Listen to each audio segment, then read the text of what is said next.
সালাওয়াতুল খামস, 5 ওয়াক্তের সালাত। ভালো করে শুনেন, বুঝে নিয়েন। as-salawatul khams, khams মানে 5, সালাত মানে নামাজ, বাংলায় প্রার্থনা। as-salawatul khams, 5 ওয়াক্তের সালাত। আল জুমআতু ইলা জুমআ, এক জুমার নামাজ থেকে অন্য জুমার নামাজ। ও রমাদান ইলা রমাদান, এক রমজান হতে আরেক রমজান। মুকাফিরাতুন মা বাইনাহুন্না, মুকাফফারাতুন মা বাইনাহুন্না,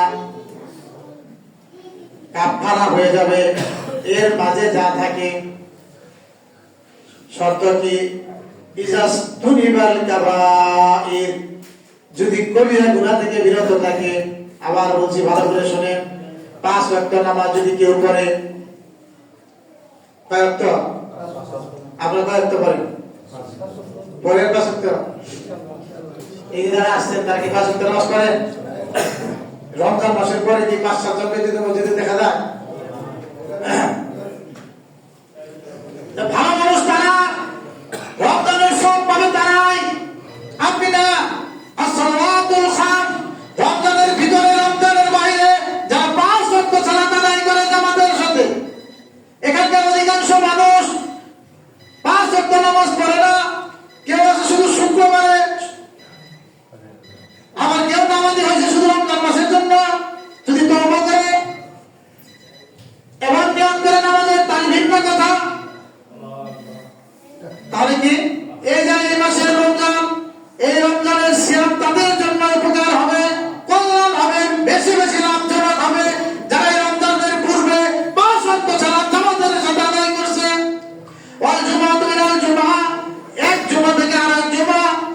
আজকে জুমা নামাজ পড়লে আগামী শুক্রবার পর্যন্ত, এই যে মাঝখানের সময়, মাঝখানের দিন, এই সময় পর্যন্ত। রমাদান ইলা রমাদান, এক রমজান মাস থেকে আরেক রমজান মাস পর্যন্ত। মুকাফফিরাত মা বাইনাহুন্না, যত অপরাধ করবেন সকল অপরাধের কাফারা স্বরূপ। বুঝতে পারছেন? ছোটখাটো যত ভুল হয়েছে, ভুল হয়, তার কাফারা হলো 5 ওয়াক্ত নামাজ, এক শুক্রবার থেকে আরেক শুক্রবার ভালো কাজ করা, জুমার নামাজে আসা, এক রমজান থেকে আরেক রমজান। এর ভিতরে যদি ছোটখাটো খারাপ কাজ হয়, আপনি যদি 5 ওয়াক্ত নামাজ পড়েন, জুমার সালাতে আসেন, রমজান মাসে সিয়াম পালন করেন, আল্লাহ রাসূল বলেন মুকাফফিরাতুন মা বাইনাহুন্না, এর মধ্যখানে যা ছোট ছোট গুনাহ হয়েছে সব আল্লাহ তাআলা ক্ষমা করে দেবেন। কিন্তু শর্ত কি? ইজাস্তুনিবাল কাবাইর, যদি কবিরা গুনাহ থেকে বিরত থাকে। ছোটখাটো গুনাহ আল্লাহ মাফ করবেন। শর্ত কি? কবিরা গুনাহ থেকে। কবিরা গুনাহ কি চিনেন?